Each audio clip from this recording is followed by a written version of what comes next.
এটা নিয়ে আমার দুবার দেওয়া হয়েছে। আপনারাও দিতে পারেন, কোনো অসুবিধা নেই। এই রোগীদের প্রাণ বাঁচানোর জন্য আপনারা রক্ত দিতে পারেন। রক্ত দিতে রক্ত দিতে কোনো ভয় নেই, কোনো অসুবিধা নেই। আমার নাম প্রিয়াঙ্কা পাল, আমি দিশারিতে স্টাফ। এই নিয়ে আমার 7তম রক্ত দেওয়া হলো। রক্ত দিলে মানে সবার একটা ভ্রান্ত ধারণা আছে যে হ্যাঁ শারীরিক কোনো দুর্বলতা হয় বা শরীর খারাপ হয়, এগুলো না। রক্ত দিলে রক্ত আবার রিপ্লেসমেন্ট হয়ে যায়। হ্যাঁ, রক্ত দেওয়াটা ভালো জিনিস, এটা খারাপ না। আর রক্ত দিলে আপনার রক্তের মাধ্যমে আমার রক্তের মাধ্যমে যদি অন্য কারোর প্রাণ বাঁচে বা ভালো হয় তাহলে তো এটা দেওয়া ভালোই। আমি ফিল করি আমি যখন আমার রক্ত দিয়ে কাউকে মানে সাহায্য করতে পারি বা কাউকে মানে সুস্থ করতে পারি, তখন আমাকে খুব গর্বিত মনে হয়। আমার রক্ত দিয়ে কেউ মানে ভালো হলো, সুস্থ জীবন ফিরে পেল, ভালো লাগে। কিন্তু আমি মানে সমাজের প্রত্যেকটা মানুষের কাছে আমার মানে আবেদন বা মানে আমি বলতে চাই যে না, আপনারা এগিয়ে আসুন। দুস্থ গরিব লোক যারা রক্তের জন্য মানে প্রাণ চলে যাচ্ছে, তাদের রক্ত দিন। হ্যাঁ, এটা খারাপ না, ভালো জিনিস, এটা একটা ভালো দিক। এই নিয়ে আমার 7তম রক্ত দেওয়া হলো। আশা করবো মানে এক্সপিরিয়েন্স আমার ভালোই। আশা করবো যে বাকি যারা ভয় পাচ্ছেন বা দেব না মনে করছেন, দিতে পারেন, সমস্যা নেই। আমার নাম আসিফুল শেখ, আমি দিশারি হেলথ কেয়ারের আমি একজন স্টাফ। দেখুন, এটা একটা স্বাভাবিক ধারণা। হঠাৎ করে যদি আমাকে এসে কেউ বলে ডাক্তার একটু রক্ত লাগবে, আপনি রাখবেন, আমি ঘাবড়ে যাবো।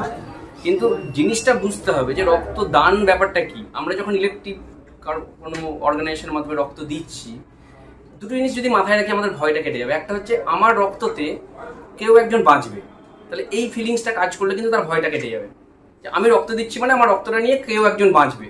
দ্বিতীয় কথা হচ্ছে মানুষের ভুল ধারণা রক্ত চলে গেল মানে আমার শরীর দুর্বল হয়ে গেল, আমার আর শরীর রক্ত তৈরি হবে না, তা নয়। একটা রক্তের আমাদের নির্দিষ্ট সিস্টেম আছে। একটা রক্ত বডিতে গ্রো হয়, যেমন বডির মধ্যে অনেক সময় কিছুটা রক্ত নষ্ট হয় বিভিন্ন কারণের জন্য। হ্যাঁ, তো সেই জিনিসগুলো যদি মানুষ জানতে পারে যে আমি রক্ত দেওয়ার পর কিছুদিনের মধ্যে আমি রেস্ট নেবো, খাওয়া দাওয়া করবো, রক্তটা আবার বডিতে তৈরি হয়ে যাবে। যেমন আমি কিছুক্ষণ আগেই বললাম যে ধরুন আমার যদি হাত কেটে যায় কোনো কারণে, হাত যদি কেটে যায় বা পা যদি কেটে যায়, তাহলে রক্ত যদি পড়তে থাকে তাহলে একটা সময় তো রক্ত পড়াটা বন্ধ হবে। তাহলে আমার যে পরিমাণ রক্তটা বেরিয়ে গেল তাহলে সেটা কি করে তৈরি হচ্ছে? আমি তার জন্য তো কোনো ডাক্তারের কাছে হয়তো গেলাম না। বাড়িতে এটা খুব কমন ঘটনা আমাদের ঘটে যে বডিতে হাত কেটে গেছে, ছুরিতে হাত কেটে গেছে, রক্ত চলে গেছে। সেই রক্তটা তাদের তৈরি হচ্ছে কিভাবে? আমাদের বডির নিজস্ব ইমিউনিটি সিস্টেমের মাধ্যমে এবং লিভার এবং তথা বিভিন্ন অর্গানের বন্যার কার্যক্ষমতার মাধ্যমে রক্তটা কিন্তু তৈরি হয়ে যাচ্ছে। তাহলে এই যে রক্তটা আমরা দেবো, এই রক্তটা কিন্তু অটোমেটিক্যালি তৈরি হবে একটু নির্দিষ্ট পুষ্টিকর খাওয়া দাওয়া হ্যান ত্যান এগুলোর মাধ্যমে। সুতরাং ভয় পাওয়ার কিছু নেই, মানুষকে এগিয়ে আসতে হবে। সেই একই রকম ভাবে আমি আবার বললাম, সেই মোবাইল কোম্পানি যেমন বলে help us to help you better. তো মানুষ যদি হেল্প করে রক্তদানের মাধ্যমে, তবেই তো রক্তের ক্রাইসিসটা আমাদের কমবে। কারণ হ্যাঁ, আমি বলবো ভয় পাওয়ার কিছু নেই, নির্ভয় রক্ত দিন। তবে হ্যাঁ, যাদের কিছু ডিজিজ আছে, যাদের কিছু বাধ্যবাধকতা আছে, হ্যাঁ, যাদের হয়তো কোনো মানে হিমোগ্লোবিনের ডিসঅর্ডার বা প্লেটলেট ডিসঅর্ডার বা কোনো ব্লাড ডিসঅর্ডার রয়েছে, তাদের ক্ষেত্রে একটু চিন্তা ভাবনা করতে হবে। সেগুলো তো ডাক্তার যারা রক্ত নেন তারা দেখে নিয়ে নেবেন, সেটা ভয় পাওয়ার কিছু নেই। সমাজের সর্বস্তরের মানুষ এবং সর্বোপরি সকলের কাছে আমার আবেদন থাকবে, রক্ত দিন নির্ভয়ে। রক্ত দিলে ভয় পাওয়ার কিছু নেই, কারণ আপনি যেটা দিচ্ছেন সেটা আপনার শরীরে কিছুর মধ্যে পূর্ণ হবে এবং সেই দান কিন্তু মহৎ দান, এর উপরে কিছু হয় না। হ্যাঁ, আমার নাম ডক্টর অমিতাভ দাস। চিন্তা ভাবনাটা খুব ভালো। প্রতিটা নার্সিংহোম যদি নেয় বা বিভিন্ন সংস্থা যদি নেয়, আমি বলবো যে এর থেকে ভালো আর কিছু হতে পারে না। কারণ এই মুহূর্তে ব্লাডের একটা ক্রাইসিস সবসময় চলে। এখন বর্ষাকাল, এই সময় বিভিন্ন ধরনের রোগের শিকার মানুষের হয়। হসপিটালে আমরা কাজের সময় রক্ত পাই না, তো এই ধরনের ফলে কিন্তু অনেক মানুষের অনেক উপকার হয়। আমি Sudipta Nath, chairman doctor Haridas Memorial trust. প্রতি বছরই এই দিশারি মানে বর্ষপূর্তি উপলক্ষে এই রক্তদান শিবির করে থাকি, আজকে নয়। এবং আমি নিজেও একজন রক্তযোদ্ধা, সোশ্যাল ওয়ার্কার। ঠিক আছে, আমি নিজেও প্রায় 3 মাস অন্তর অন্তর রক্তদান করে থাকি। ঠিক আছে, তো সেই উদ্যোগে এছাড়াও বর্তমান যা পরিস্থিতি তাতে ব্লাডের খুব ক্রাইসিস চারিদিকে, সেই বিষয়টি মাথায় রেখে আমরা এগিয়ে চলেছি। এখন দেখা, এটাই বলবো, ব্লাড ডোনেশন করাটা খুব একটা খারাপ বিষয় নয়। আমরা যদি ব্লাড ডোনেট করি তাতে আমাদের আগামী দিনে আবার শরীরের কিছুদিনের মধ্যে আবার ব্লাড তৈরি হয়ে যাবে এবং এটা আমাদের প্রত্যেকের শরীরের ক্ষেত্রে খুবই ভালো। তাই আমি প্রত্যেককে রিকোয়েস্ট করবো যারা শারীরিকগতভাবে সুস্থ তারা যেন অবশ্যই রক্তদান করে। আপনার নাম পরিচয়? আমার নাম হচ্ছে নির্ভীক সিংহ, আমি Dishari nursing administrative manager. Thank you. আজকে আমাদের দিশারির প্রতিষ্ঠা দিবস। 2016 সালের 31শে জুলাই আমাদের দিশারি রঘুনাথগঞ্জে পথ চলা শুরু নার্সিংহোমের। সেই প্রতিষ্ঠা দিবসে প্রত্যেক বছরের ন্যায় এবারও আমাদের রক্তদান শিবির হচ্ছে। এই আজকের আমাদের প্রোগ্রাম, রক্তদান শিবিরের প্রোগ্রাম। এই ধরনের উদ্যোগের কারণ কি? এটা আমরা যেহেতু মেডিকেল লাইনের সঙ্গে আছি, 2016 সাল থেকেই আমরা প্রত্যেকবার করি। মানুষের, আমরাও বিভিন্ন সময় আমাদের যে নার্সিংহোমে পেশেন্ট ভর্তি থাকে, আমরা ব্লাড ব্যাংক থেকে সাহায্য পাই। আমরা বললে আমাদেরকে ব্লাড দেয়, খুব মুমূর্ষু রোগীদের জন্য ব্লাড দেয়।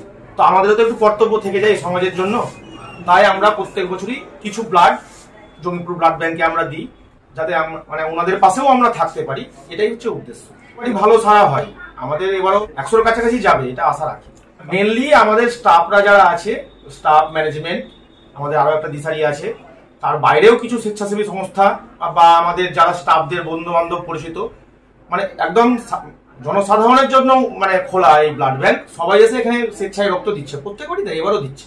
এবার একটু সারাটা বেশি বেশি করে রক্তদান করলে কালোবাজারি বন্ধ হওয়ার সমস্যা থাকতে পারে। দেখুন, কালোবাজারিটা তো বন্ধ হবে কি হবে না এটা প্রশাসনের উপর নির্ভর করবে। তবে কালোবাজারি, রক্তের কালোবাজারি নিয়ে আমার একটা কথাই বলার আছে, যে যারা কালোবাজারি করছে রক্তের, তারা মানুষ নয়। আমরা যদি নিজেরা সচেতন না হই, তাহলে তো কালোবাজারি বন্ধ করা যাবে না। আগে মানুষকে সচেতন হতে হবে।